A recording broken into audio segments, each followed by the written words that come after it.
کاش میں مہدی دوراں کا زمانہ دیکھوں، کاش میں مہدی دوراں۔ اللهم صل على محمد وآل محمد وعجل فرجهم۔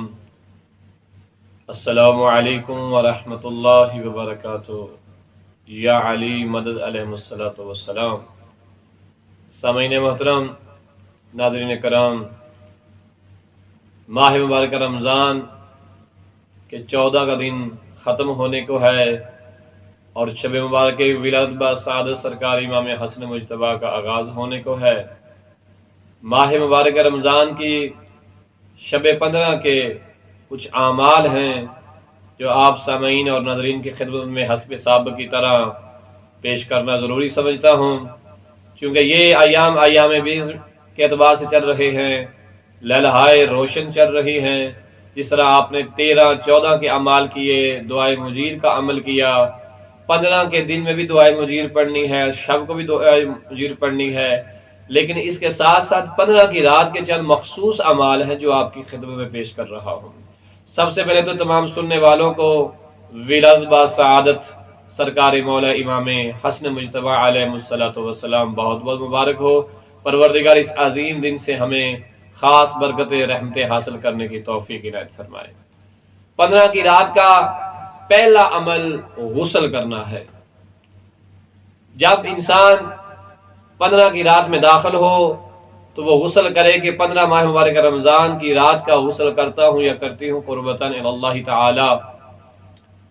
اس کے بعد اس رات کے جو اعمال ہیں ان میں دوسرا عمل وہی جو 13ویں رات اور 14ویں کی رات کو ہم نے نماز پڑھی، 13ویں کی رات کو ہم نے 2 رکعت نماز پڑھی، 14ویں کی رات کو ہم نے 4 رکعت نماز پڑھی، اور آج کی رات وہ نماز 6 رکعت پڑھنی ہے، جس میں الحمد کے بعد سورہ یاسین، سورہ ملک اور سورۃ قل ھو اللہ کی تلاوت پہلی رکعت میں ہے اور دوسری میں بھی یہی ہے۔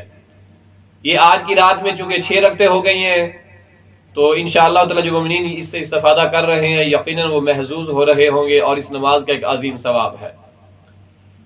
اس کے ساتھ ساتھ اس رات کا سب سے اہم عمل جو ہے وہ سید الشہداء امام حسین علی مقام علیہ الصلوۃ والسلام کی زیارت ہے۔ جس طرح ہم نے پہلے کئی دفعہ متعدد دفعہ آپ کی خدمت میں پیش کیا ہے کہ ان عظیم راتوں میں جن میں سید الشہداء امام علی مقام کی زیارت کی تاکید کی گئی ہے، اس میں سید الشہداء کی زیارت کو ہرگز فراموش نہ کیا جائے۔ ہر صورت میں جہاں تک ممکن ہو سید الشہداء امام حسین علی مقام کی بارگاہ میں سلام ضرور پیش کیا جائے۔ اس سلام کرنے کے متعدد جو ہے وہ طریقے نقل کیے ہیں ہم نے آپ کی خدمت میں، دوبارہ پھر میں دہرا دیتا ہوں۔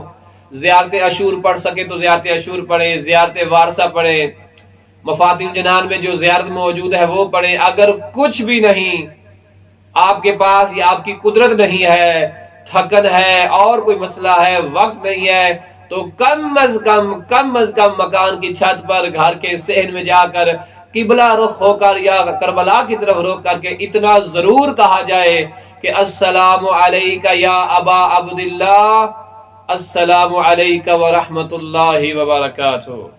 کم از کم اس طرح سے سلام کیا جائے، السلام علی الحسین وعلی علی ابن الحسین وعلی اولاد الحسین وعلی اصحاب الحسین، یہ سلام کر لیا جائے۔